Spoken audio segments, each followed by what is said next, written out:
That match has finished. West Ham United 1, Brighton Hove Albion 1. There's quite a lot to pick through in that, but I said before the game that West Ham couldn't ruin our weekend, and they didn't. And in many respects, I think what we got was what was to be expected. If I seem a little bit melancholy, if you want, or a little bit unenthused by what we've just watched, it is what we've just watched rather than the result. I think that's a good result against Brighton, particularly considering the standing of the two clubs at the moment. I do feel that Brighton are a lot more evolved as a football club than West Ham, and a team as well, even though I do understand that they're going through maybe a little bit of a rocky patch at the moment, and their last few results have not been great. I still do feel they're more evolved than us. So as a result, I think it's good. And there are good things to take away from that game. However, I am a little bit concerned that I think that might be as good as it gets. And what I mean by that is I'm not looking at that team thinking we've got a whole lot to come back. Because I felt Brighton should have won that game. Well, do you know what? It's not even think. I may well have some people disagree with me. It's football. You're going to get that, of course. Fabianski saved us at the end. 93rd minute. Wan-Bissaka definitely saved us in the 95th minute. We had some chances, but they had the better chances throughout the game. It was a close game, by the way, but I do think they were a better team. I think when I'm looking at it, if I'm Brighton, I'm probably looking and thinking that there are 2 or 3 players who will really improve their team. I'm not sure that's the case with West Ham. I think that's it. I do think when Füllkrug gets a bit more fitness, we'll improve a little bit there. I think we'd probably have been a little bit better with Carlos Soler. But by and large, that's it. That's what we got. That's our team. And I think we are massively deficient in 2 very, very key areas. Well, I'll just tell you now, which is athleticism and midfield and striker. But look, we'll deal with that in more detail, maybe in another video, because we've got enough to pick through in terms of the game here. Let's deal with Nicholas Füllkrug to start off with. I'm just trying to be as fair as I can. And I'll be as honest as I can with you because I've got a confirmation bias with him. I absolutely do. So I don't think he's going to stay at West Ham. I don't think he's going to last at West Ham. And I don't think he's brilliant. And because of that, you've got to be careful when you look at someone. You're only going to see things that confirm what you already believe. So I'm trying to look for other stuff. And I think there were a couple of good flicked headers, which I thought worked well. And I do think that he can improve on his fitness and he'll look a bit better. Do I think he's going to then metamorphosize into something else? No. I don't think he particularly fits at West Ham with Lopetegui, any number of things. And because of that, I just thought it was poor. But if we want, we can put it down to lack of fitness if we want. What I was worried about, though, if that is the case, did that lack of fitness mean it wasn't like he was trying to get into the area and failing because he was running out a path? He was a couple of the touches, couple of flick on headers where he was wide, and it was quite predictable. I thought we might find him wide. So yeah, I thought he hindered. Actually, I will just say it. There you go. I thought Füllkrug hindered the attack immediately. I mean, almost immediately after he was taken off. Kudus was put to the right-hand side, and we scored a goal through the middle. Unfortunately, we couldn't keep it up, and I think we couldn't keep it up because we couldn't keep our energy levels up, because I think what we saw with Füllkrug tiring and being slow, I think there's a lot of players in our team who are like that, which is why I do think the second problem for the team is the lack of energy in midfield. But again, as I say, a video for another day. I thought you had a situation with... I thought West Ham started okay. I thought we were okay in the first... For most of the first half, we were okay. But in many respects, I guess like Bournemouth, in as much as Brighton were a better team in the second half, I felt they sort of had our number. I thought when they brought on Munter, or whatever his name was, on the right wing, I thought he caused us all manner of problems, and they just seem to keep on introducing quick players, which is our kryptonite because we're a slow team. And I think one of the reasons I'm not enthused by what I saw is I'm not sure anyone's identified it at the club. And I thought we were decent enough in the first half. I really liked Bowen. Let's do some positive, shall we? I thought Bowen was decent, really, really decent. I thought Kilman looked good. I thought Mavropanos looked good in parts up until the point where he ultimately made a mistake, which is what he does. And he was substituted at half-time. Todibo was brought on, who I guess looked a little bit better. He did. He was immediately called into action with clearances, but I think he's a risk taker. And I think we've got lots of good players. I just don't think the way we're asking our players to play football is particularly helpful, and I think it puts us under strain. Aaron Wan-Bissaka, just brilliant. He's just brilliant. I think he's my favourite signing. I think he is. He is. I don't mean ever. I don't mean my favourite signing ever for West Ham. But out of the crop that we brought in the summer, absolutely brilliant. Soucek, well done. His pass for the goal, for our goal, was really instrumental, and he worked really, really hard. I thought Alvarez did okay. I'll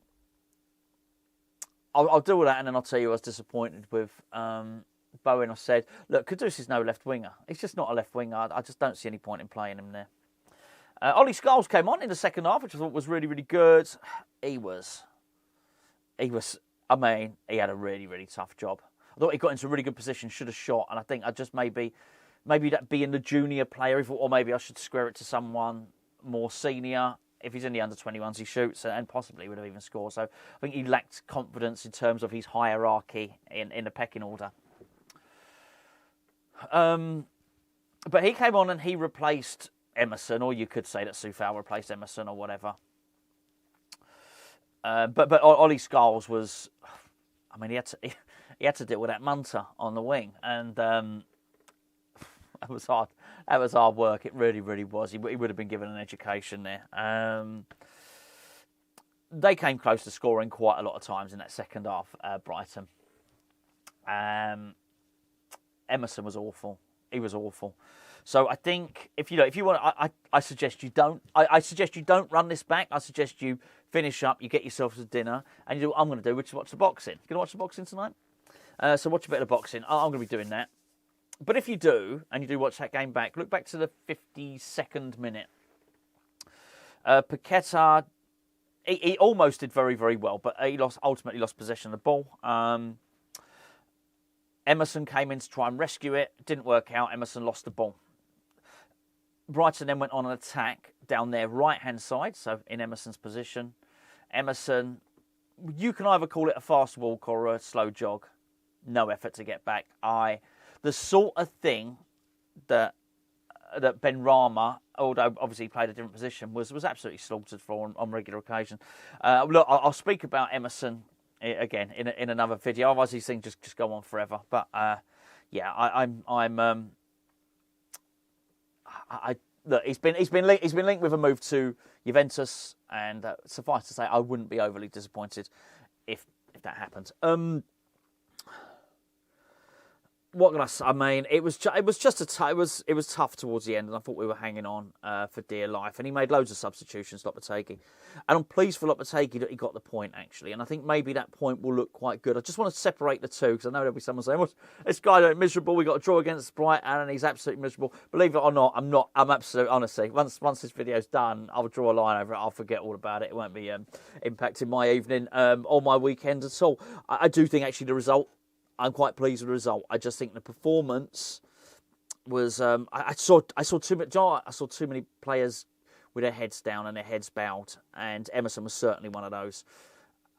And I still think we've got a lot to do. It's amazing. It's amazing how much repair work we need. Bearing in mind we only won a trophy, a couple of seasons ago, season before last. So.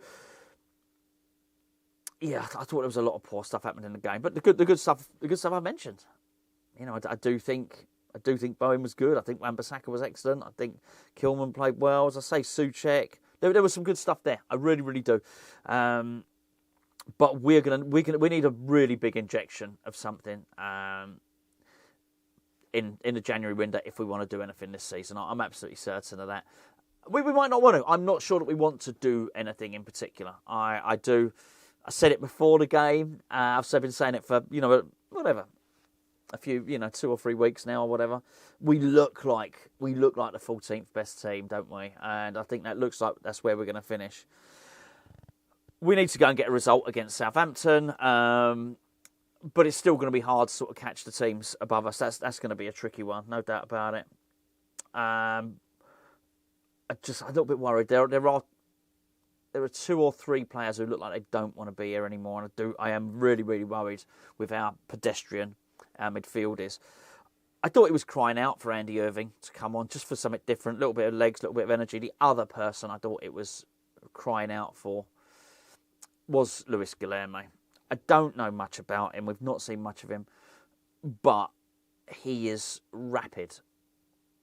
Well, he is. He's going to be the quickest player at the club.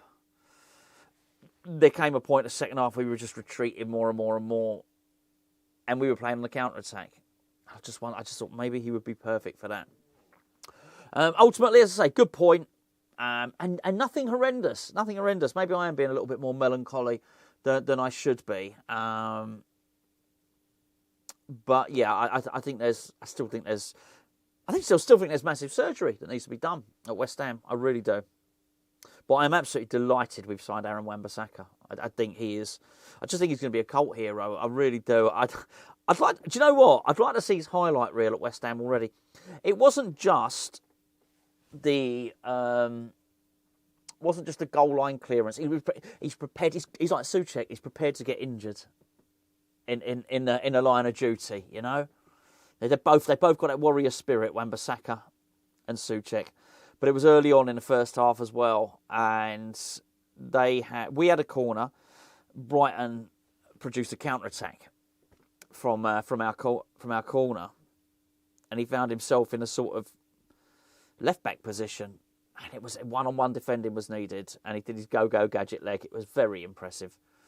For their goal, I should probably mention Fabianski was massively at fault for their goal. It was bad goalkeeping, but he did redeem himself with excellent goalkeeping at the end, and definitely earned us a point. Or, in Wan-Bissaka, a few of them helped earn us a point, plus the post helped us as well. That being said, I don't know what was going on with the marking for that goal. It was actually quite interesting because I was looking at who should have been picking up. What was his name? Wieffer, who scored the goal. And normally you can see somebody and they're sort of 2 or 3 yards away. Oh, that's his man. He should have got him. But I watched it back as many times as the TV replayed it, 3 times or whatever. I couldn't see Füllkrug was there or thereabouts. But are we blaming him? I don't know. I think when Fabianski, I think he'd been passed over. I think Füllkrug was marking somebody else, so he was passed over when Fabianski missed. It wasn't even a punch. I think he just thought he was going to be able to catch it uncontested. He should have been more assertive, Fabianski. But yeah, what happened thereafter, I don't know. But there was definitely a failure in the system, in the defending there. There's little doubt about that. I'll have to have a closer look at it. But yeah, that wasn't particularly good. I think we got away with one. And I think the thing that makes me a little bit more concerned about anything, I think we got away with one today. I think we got away with one against Bournemouth. And I think we got away with one in terms of the win rather than the draw against Wolves. And luck eventually runs out, doesn't it? And so, yeah, I'm not seeing much to get me excited with West Ham at the moment. I don't think we're going to turn a corner and then suddenly everything is going to be brilliant. We're fortunate and we're blessed. We're not fortunate because we paid for them, but we've got some excellent players, and sometimes they're going to be enough to get you through a game. And it was night and day as soon as Füllkrug went off, which, if anything, signifies why we need to get a striker. It does then. And I do, just to go back to what I was saying, do I think Füllkrug will get a little bit fitter? Yes, but he's still, even if he gets 50% fitter, he's still not going to be able to score a goal or get in a position that Bowen was, that created our goal, which Kudus scored. I was really pleased for Kudus to score as well. Did he take his own bench? Has he got his own stall? It seems to be some carved bit of mahogany, or I don't know. There was some carved stool. I don't know if he brought. I don't know if he brought his own. It's certainly either he brought his own or a ball boy had brought his own sort of beautifully bit of joinery and carpentry. Somebody with a high level of woodworking skill had made that stall. So either the ball boy's taken it and he's nicked a ball boy's very precious stall, or Kudus has turned up with his own stall, planning a goal celebration. Both are equally good, by the way. Anyway, enjoy the boxing if you're going to watch that. Let me know. Maybe we'll have a chat about. To be fair, I'm not going to sit here and do a boxing video because I'm going to enjoy the rest of my evening, enjoy the rest of my weekend. But maybe we can have a little chat about it in the week then and see what we think. But anyway, there you go. 1-1 draw. I wonder if it's going to be a draw in the boxing tonight.